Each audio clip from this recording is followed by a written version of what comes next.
Hello everyone, welcome back to the channel. Today I want to show you how I start my motorcycle every time I run out of battery. And for that I use this booster, which is kind of the smallest I could find in the market. And it's been doing the trick, not also for the car, not just for the motorcycle. Yes, and I will show you how I managed to make it even smaller by replacing the standard cable with the SIE connectors. Let's go into it. Alright, so I'm going to make you a demonstration. As you can see, I'm not able to start my motorcycle. Yes. So first step is to take out these seats. So there is a back part of the seat. I'll put here.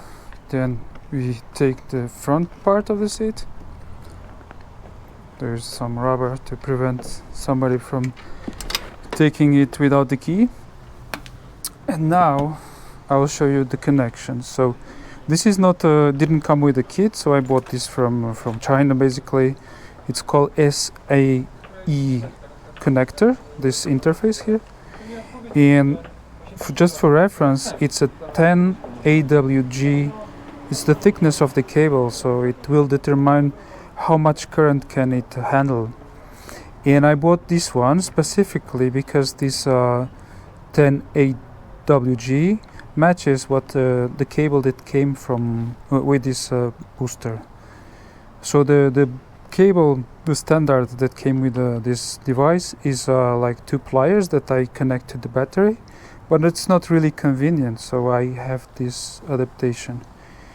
And so this one I need to connect to the boost, and for that purpose I have this terminal here. So I just do this, I pop this one here, and I'm ready to go.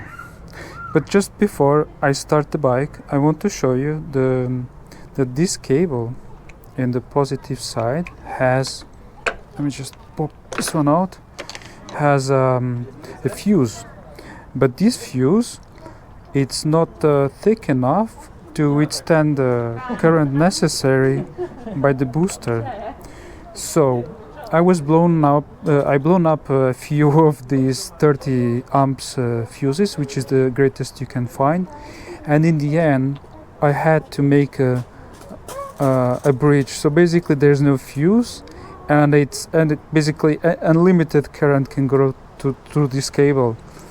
Obviously, if it's too much, it will melt the cable, but in this case, I know it's safe because the device itself has some protection. So I just made a direct link. Okay, so with that being said, I'm ready to start up the motorcycle.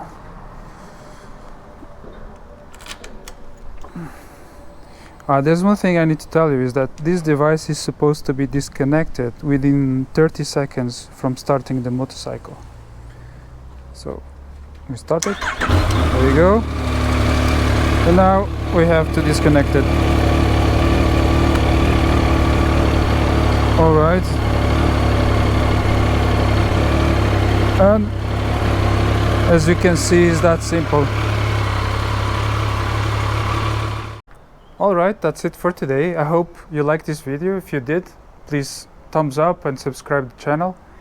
And yeah, that's how I start my motorcycle, here and there in the winter mostly. Cheers!